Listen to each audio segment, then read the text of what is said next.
Assalamualaikum Sobat Football United. Ringan amatiran ala gue. Semoga semuanya sehat-sehat selalu, sehat-sehat sekeluarga.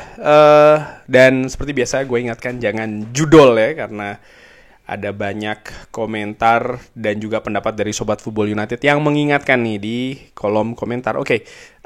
Dari The Athletic, update situasi Manchester United ya, akan gua sampaikan. Jadi The Athletic, media yang sangat kredibel.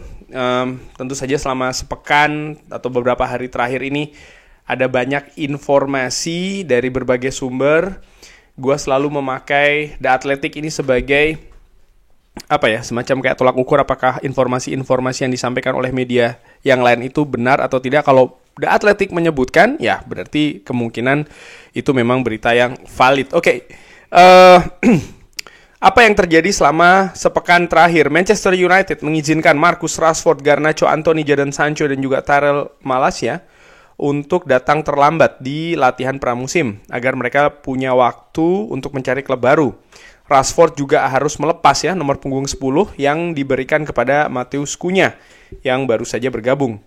Klub mengatakan kelima pemain tersebut telah memberi informasi kepada Manchester United kalau mereka ini sedang mencari kemungkinan masa depan di luar Old Trafford. Tetapi beberapa pemain lainnya ini membantah dan mengatakan mereka sebenarnya ini senang ya untuk kembali lagi latihan di Carrington pada hari Senin. Ada kabar lainnya yang mengatakan Rashford sebenarnya sudah laporan kembali ke Manchester United hari Senin dan hari Selasa. Rashford ini latihan secara individu, secara terpisah, tidak dengan skuad Manchester United. Diego Leon menyelesaikan kepindahan pertamanya sepanjang karirnya ini ya, dengan nilai 2,9 juta pounds dari klub Paraguay Cerro Porteño. Bek sayap kiri berusia 18 tahun ini akan diakses ya, atau diamati, dianalisa selama beberapa pekan mendatang, dan kemungkinan akan mulai beradaptasi dengan sepak bola Inggris dari skuad U21 Manchester United. Negosiasi dengan Brentford untuk merekrut Bryan Mbeumo masih terus berlanjut. Tawaran terbaru 55 juta pounds ditambah 7,5 juta pounds add-ons itu ya untuk penyerang 25 tahun ini ditolak. Penjualan Anthony Elanga oleh Nottingham Forest ke Newcastle dengan harga awal 52 juta pounds diharapkan akan menghasilkan keuntungan sekitar 5 juta pounds untuk Manchester United. Mereka memasukkan klausul penjualan ya dalam kesepakatan untuk Elanga ke City Ground 2 tahun lalu, dan ada 15% dari keuntungan yang diperoleh dari penjualan tersebut. Kabarnya seperti itu yang disampaikan oleh The Athletic.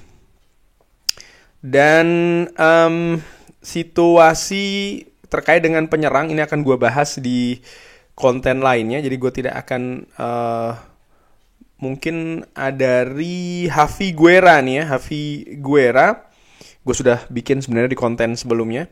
Ada laporan bahwa Manchester United ini tertarik untuk mendatangkan Javi Guerra dari Valencia, tapi klub Spanyol tersebut belum mendapatkan informasi terkait dengan minat dari Manchester United. Lalu ada juga situasi dengan penjaga gawang. Ada prospek Manchester United merekrut kiper lainnya dengan John, 29 tahun dari Botafogo, klub Brazil ya, masuk dalam target potensial.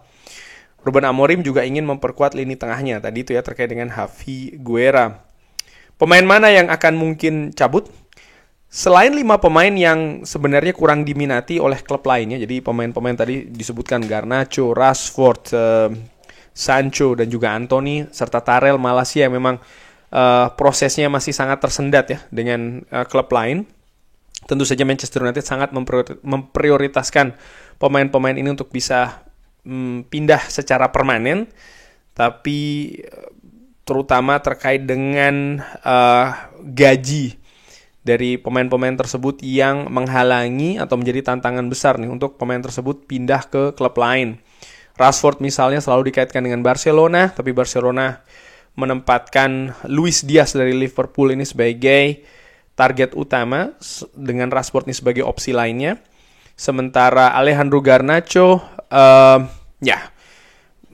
sudah mengatakan atau sempat diincar oleh Napoli ya kan.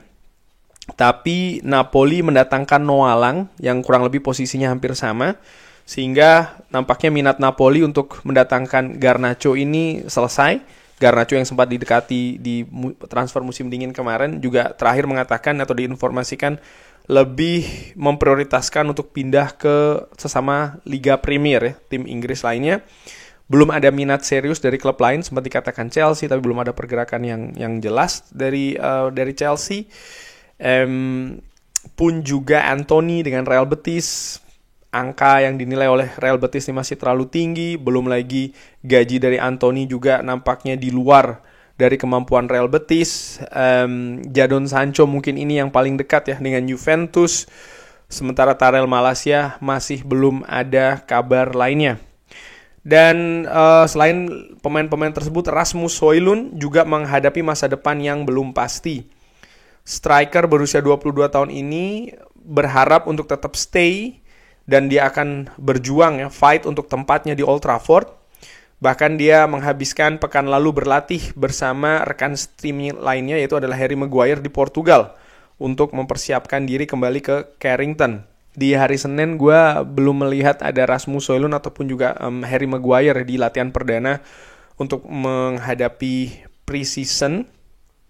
Tapi ternyata memang Rasmus Højlund ini terus bersiap ya. Dan menurut gue kemungkinan ini tidak kecil bagi Rasmus Højlund untuk tetap stay di Manchester United musim depan.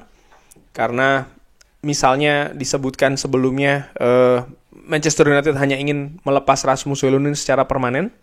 Dan melepas Rasmus Højlund secara permanen ini tidak akan murah. Minimal sekitar 47-48 juta euro. Ini untuk menghindari kerugian dari sisi PSR ya.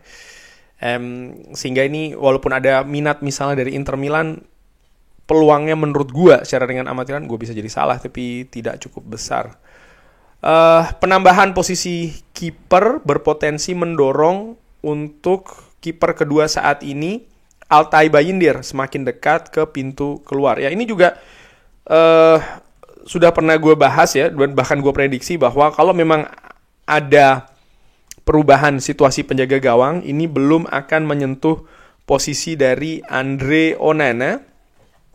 Posisi dari Andre Onana, kalau gue lihat dari sumber lainnya, sebagai konfirmasi ya, dari Chris Wheeler dari Daily Mail, bahwa Ruben Amorim dan juga pelatih penjaga gawang Jorge Vital ini happy dengan keadaan Andre Onana saat ini ya, walaupun ada spekulasi pergerakan dari penjaga gawang Aston Villa Emiliano Martinez. Manchester United sendiri ini memasang harga 30 juta pounds untuk Andre Onana, tapi kemungkinannya dia tetap akan stay ya. Ini bukan situasi kita membahas situasi teknis saja. Andre Onana tampil tidak memuaskan musim lalu, ada banyak blunder, ada banyak kesalahan, walaupun sebenarnya di awal musim dia tampil lumayan.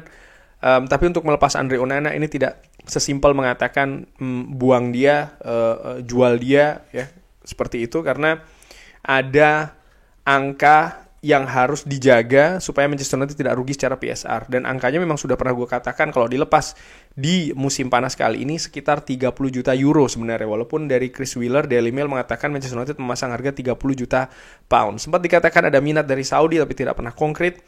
Dan mencari gantinya juga menurut gue tidak mudah ya.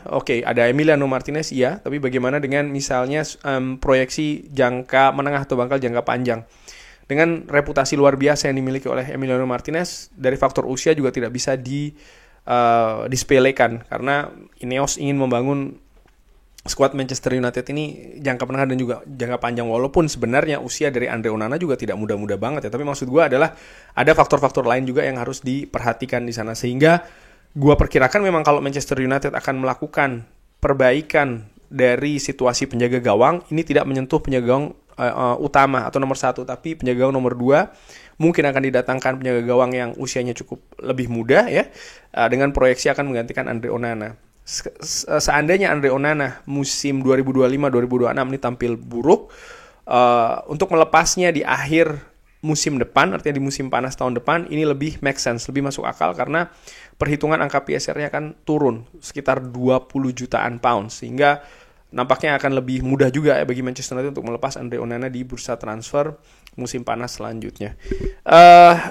Gua balik lagi ke artikelnya, ya. Jadi Mark Ridley dan juga Laurie Whitwell membahas hal tersebut sudah selesai. Bagaimana menurut Sobat Football United? Seperti biasa silahkan drop di kolom komen. Terima kasih sudah menyaksikan. Jangan lupa like, share, dan juga subscribe. Wassalamualaikum warahmatullahi wabarakatuh. Thank you.